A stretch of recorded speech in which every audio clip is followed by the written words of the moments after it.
Bismillahirrahmanirrahim. Assalamualaikum warahmatullahi wabarakatuh.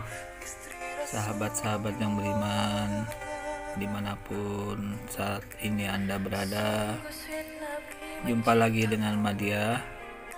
Di video kali ini Madia akan membahas tentang PEDOFIL ya. Nah, ini tema ini Madia sampaikan karena ada banyak sekali ya hujatan dari para pengikut Paulus ini ya, yang mencoba untuk memframing tentang menikahi anak di bawah umur ya.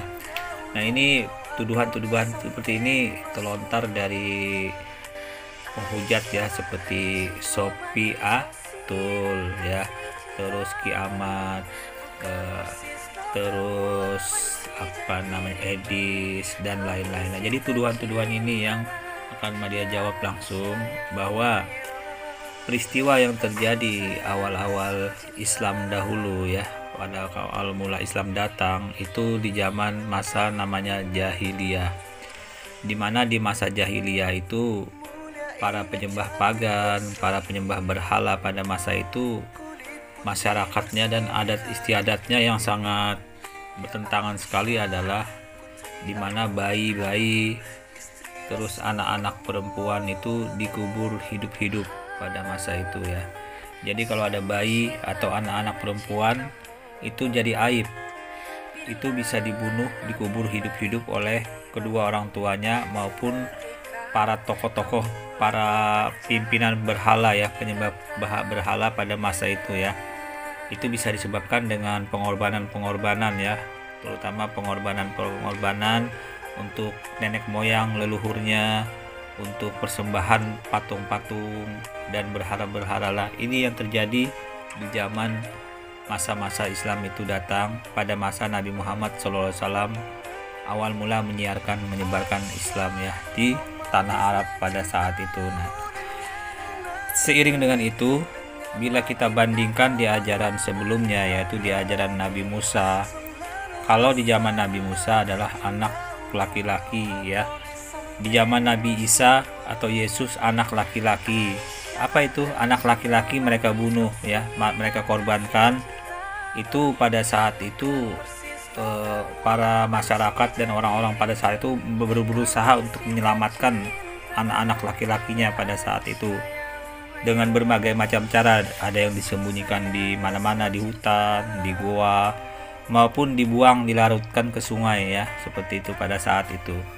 Ini juga terjadi pada saat Nabi Musa ya. Pada saat Nabi Musa itu dikorbankan ya, dikorbankan atau dalam posisi dibuang ke sungai ya.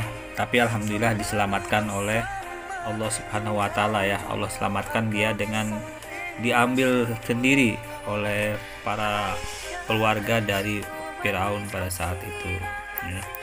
Kembali ke zaman jahiliyah Nabi Muhammad ya, yang mana pada masa Islam datang itu di Quran digambarkan di dalam surah An-Nahl ya, ayat 57 sampai 59. Quran surah At-Takwir ayat 7, 8, 9 ya. Kedua ayat ini mengkonfirmasi bahwa pada masa itu anak-anak perempuan itu dikubur hidup-hidup di zaman awal-awal Islam datang ya. Para penyembah berhala pagan pada saat itu mengorbankan ya, selain untuk menutupi aib, mengorbankan mereka untuk persembahan darah ya. Ada yang untuk seperti penebusan dosa atau persembahan untuk nenek moyang dan macam-macam pada saat itu. Ini juga dijawab atau dikuatkan dengan hadis nomor Abu Daud nomor 4094 dan hadis Muslim nomor 3239 ya. Jadi 4 dalil ini menguatkan posisi pada masa zaman itu. Jadi apa yang diperbuat untuk menyelamatkan anak-anak perempuan atau bayi-bayi perempuan pada saat itu ya, apa yang bisa diperbuat pada saat itu? Karena Islam awal-awal datang, salah satunya diperbuat yaitu menyelamatkan status anak itu dengan cara dinikahin ya, dinikahin pada usia dini. Ini yang dilakukan untuk mencontohkan pada masa itu untuk menyelamatkan anak-anak ya. menyelamatkan anak-anak itu dari dikubur hidup-hidup. Jadi nyawa pada saat itu diselamatkan. Nah, ini yang terjadi di zaman itu. Dicontohkan oleh Nabi Muhammad SAW pada masa itu menikahi Aisyah pada usia 6 tahun, tapi tidak dikumpulin.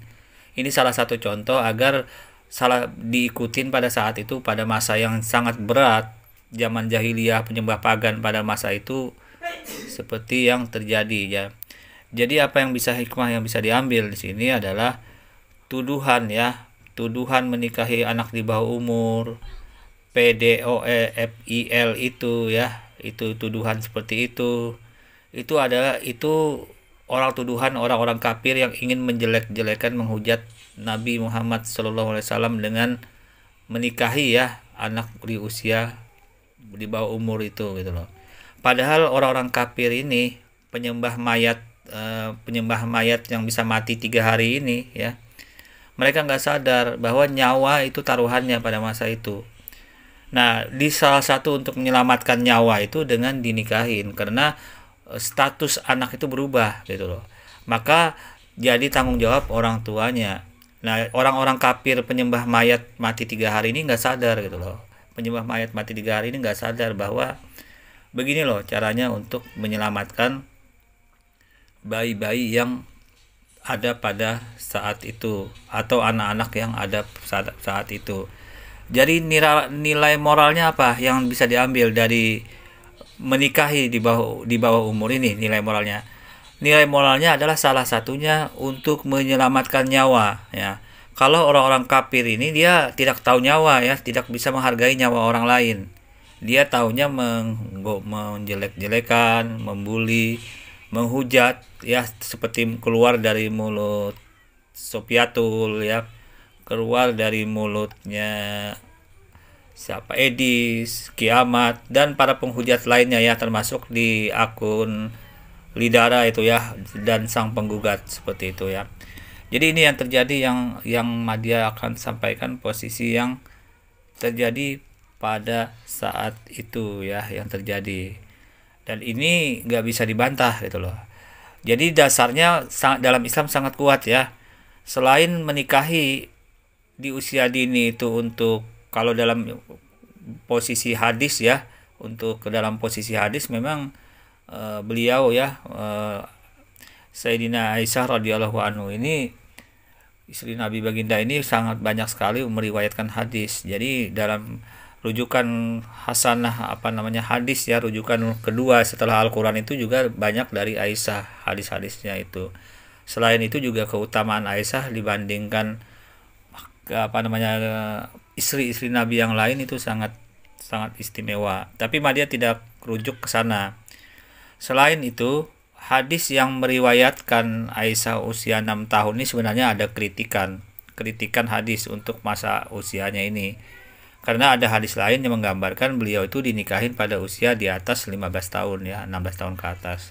Tetapi Madya tidak lari ke sana, tidak membahas ke sana, karena fokus Madya di sini untuk mengcounter hujatan-hujatan para apologet Kristen ini ya, terutama yang menghujat pernikahan pedofil, kemudian disandingkan dengan nilai etika moral. Nah, ini maka Madya jawab dalam posisi sejarah historis sirah nabawiyahnya di masa zaman jahiliyah ya.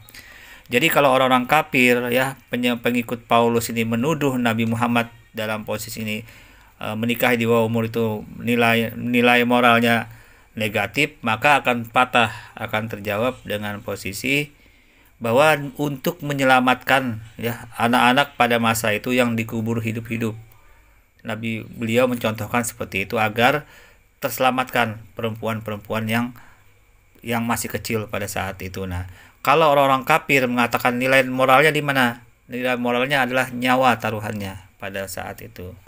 Oke, demikian yang bisa dijawab untuk mengkonter apa-apa yang dituduhkan oleh para penghujat seperti Sopiatul ini ya, dan Kiamat. Oke, kurang lebihnya Madya mohon maaf. Wassalamualaikum warahmatullahi wabarakatuh.